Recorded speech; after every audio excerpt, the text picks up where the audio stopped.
नमस्कार प्रिय विद्यार्थियों, कैसे हैं आप सब लोग। एक बार फिर से मेरे YouTube चैनल मंजू ज्ञान धारा में आपका हार्दिक अभिनंदन है। आज हम काव्य लक्षण को जानेंगे संस्कृत आचार्यों के अकॉर्डिंग।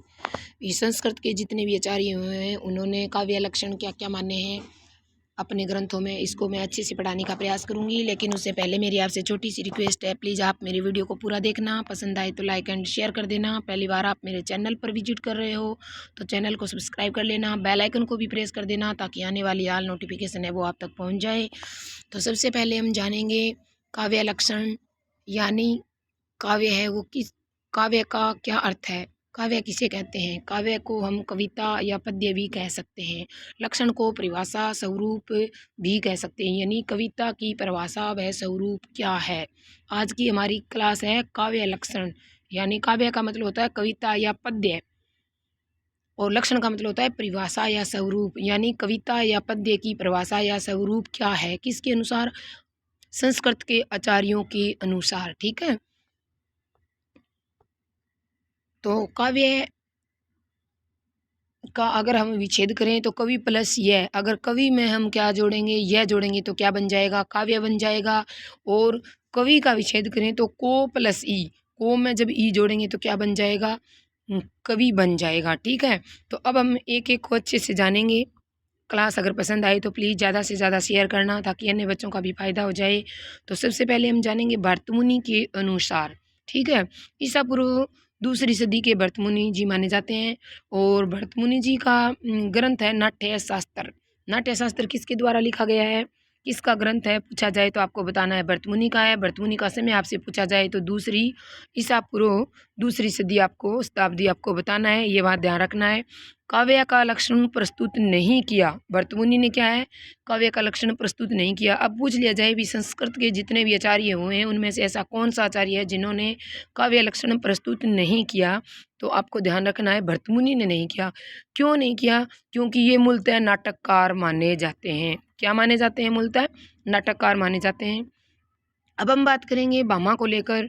भामा काव्य के लक्षण, काव्य की परिभाषा क्या देते हैं, काव्य किसे मानते हैं। तो देखो आप, भामा जी का समय अगर देखा जाए तो छठी शताब्दी माना जाता है। ग्रंथ की बात करें तो काव्य अलंकार है। भामा का ग्रंथ कौन सा है आपसे पूछ लिया जाए तो काव्य अलंकार है। और समय पूछा जाए तो छठी शताब्दी है। अब भामा ने काव्य की क्या परिभाषा दी, तो शब्दार्थो सहितो काव्यम। क्या परिभाषा दी, शब्दार्थो सहितो काव्यम।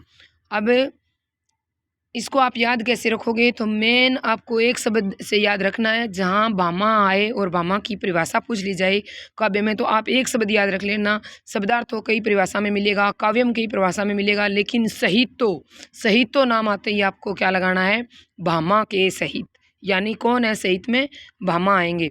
इसका अर्थ क्या होता है, शब्द और अर्थ का सहित भाव ही क्या कहलाता है, जिसमें शब्द हो अर्थ हो, यानी शब्द और अर्थ का सहित बाहो ही भामा की दृष्टि में क्या है, काव्य माना जाता है। तो शब्दार्थो सहितो काव्यम ये परिभाषा है। तो आपको याद रखना है सहितो शब्द, सहितो से जिसे जैसे ही आपको किसी परिभाषा में सहितो नाम दिखे तो आपको वो परिभाषा किसकी बतानी है, भामा की बतानी है। काव्य लक्षण का विकास अगर आपसे पूछ लिया जाए, वे ऐसे कौन से संस्कृत के आचार्य हुए हैं जिन्होंने काव्य लक्षण का विकास किया है, तो भामा से शुरू होता है, भामा से ही माना जाता है। भामा है वो अलंकारवादी माने जाते हैं, शब्द और अर्थ के सहभाव को ही काव्य कहा है। अब ऐसे पूछ लिया जाए भी ऐसे कौन से आचार्य हुए हैं जिन्होंने शब्द और अर्थ के सहभाव को काव्य कहा है, तो आपको याद रखना है अलंकारवादी भामा ने कहा है। क्या परिभाषा है, शब्दार्थो सहितो काव्यम। आपको भामा नाम देते ही याद रखना है सहितो। ठीक है, शब्द और अर्थ का सहित भाव ही क्या कहलाता है, काव्य कहलाता है। ठीक है, नेक्स्ट आप देखो, नेक्स्ट में है दंडी।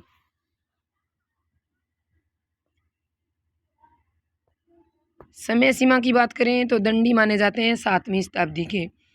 और ग्रंथ की बात करें तो काव्य आदर्श। अब इसको याद कैसे रखोगे, दंडी का ग्रंथ है काव्य आदर्श। कोई आदर्श कब बनता है, जब उसको दंड मिलता है। यूँ ऐसे मतलब याद रख लेना सुधार की दृष्टि से भी। काव्य आदर्श किसका ग्रंथ है, दंडी का है। और समय सीमा आपसे पूछी जाए तो 7वीं शताब्दी है। अब दंडी ने काव्य की क्या परिभाषा दी आपको याद रखना है।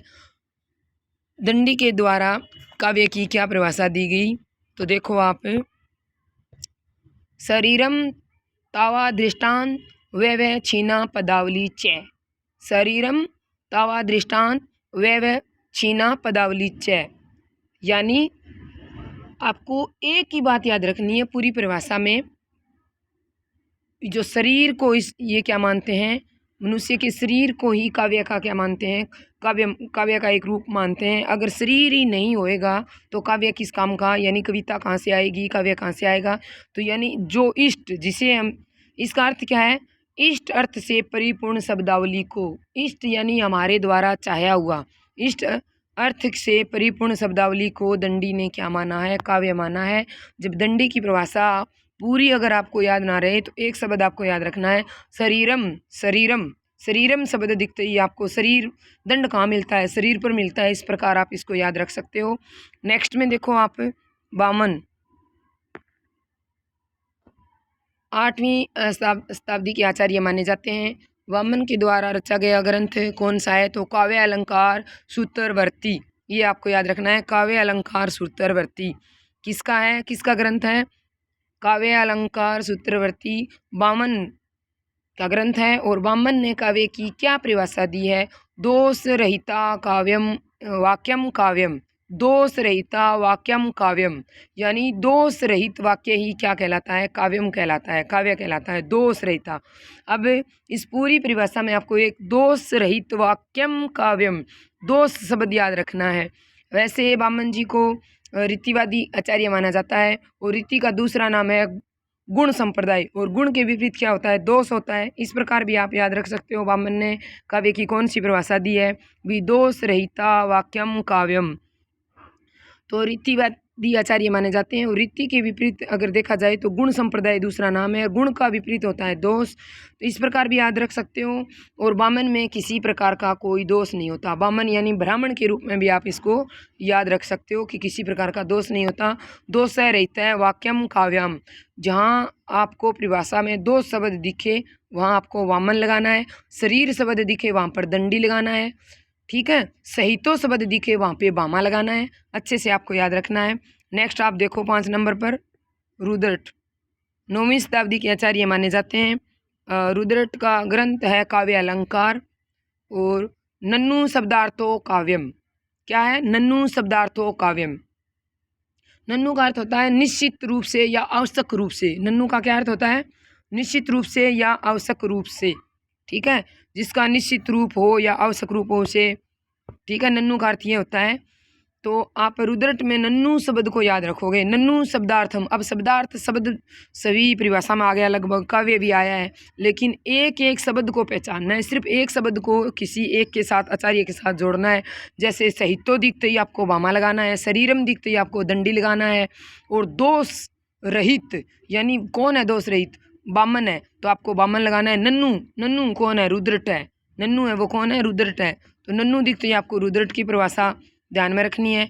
इसका अर्थ क्या होता है, देखो, काव्य में शब्द और अर्थ का होना आवश्यक मानना है। नन्नु किसने माना है, रुद्रट जी ने माना है। नन्नु शब्दार्थो काव्यम, यानी जिस काव्य के अंदर शब्द और अर्थ का होना क्या होगा, शब्द और अर्थ का होना ही आवश्यक होता है, वही क्या कहलाता है, रुद्रट की दृष्टि में काव्य कहलाता है, ठीक है। नेक्स्ट आप देखो आचार्य मम्मट। आचार्य मम्मट का समय आपसे पूछा जाए तो 11वीं शताब्दी बताना है। ग्रंथ है काव्य प्रकाश। मम्मट मामा के रूप में याद रख लेना, मामा क्या करते हैं, प्रकाश करते हैं, काव्य प्रकाश। ग्रंथ कौन सा है, काव्य प्रकाश है। परिभाषा देखो आप, तद दोषो शब्दार्थो सो गुणांकलंती पुनः कवापी च, ठीक है। तो तद दोषो शब्द आपको याद रखना है, तद दोषो, इसका अर्थ क्या होता है, देखो, दोष रहित शब्द और अर्थ संयुक्त गुणों से युक्त ही काव्य होता है। जो दोष रहित हो, जिसमें शब्द और अर्थ संयुक्त हो और गुणों से युक्त हो, वही क्या कहलाता है, आचार्य मम्मट की दृष्टि में काव्य कहलाता है, ठीक है। इसमें आपसे पूछा जाए तो 11वीं शताब्दी बताना है। और ग्रंथ है काव्य प्रकाश। तद दोषो, ये एक शब्द आपको याद रखना है, पूरी परिभाषा याद रह जाएगी। अब भामा की परिभाषा दे दी जाए कि पूछ लिया जाए कि इसमें कौन सी ऐसी परिभाषा है जो भामा द्वारा कही गई है, तो सहितो नाम जब परिभाषा में मिलेगा तो आपको भामा लगाना है, ठीक है, सहितो। और शरीरम मिलेगा तो आपको दंडी लगाना है। और दोष मिलेगा तो आपको वामन, यानी दोष रहितो मतलब वामन में किसी प्रकार का दोष नहीं है। और आचार्य मम्मट की बात करें तो तद दोषो, यानी तद दोषो दोष रहित शब्द अर्थ संयुक्त और गुणों से युक्त ही क्या होता है, काव्य कहलाता है। अब तद दोषो याद रखना है आचार्य मम्मट। और सर्वमान्य मत, अगर आपसे सर्वमान्य परिभाषा आपसे पूछ लिया जाए तो आचार्य मम्मट जी की है, ये बात आपको याद रखनी है, ठीक है। नेक्स्ट आप देखो, नेक्स्ट में है जगन्नाथ जी। समय पूछा जाए तो 17वीं शताब्दी है और ग्रंथ पूछा जाए तो रस गंगाधर है। जगन्नाथ जी का रस गंगाधर ग्रंथ माना जाता है। और काव्य की क्या परिभाषा दी है, रमणीयार्थ प्रतिपादका शब्द है काव्याम। रमणीयार्थ प्रतिपादक है, यानी रमणीय अर्थ का प्रतिपादक करने वाले ही शब्द क्या कहलाते हैं, काव्य कहलाते हैं। किसकी दृष्टि में, जगन्नाथ की दृष्टि में। कि कहाँ रमता है बंदा, जगत में रमता है, इससे जगन्नाथ जी को जगत के हिसाब से रमणीयार्थ प्रतिपादक है शब्द काव्यम।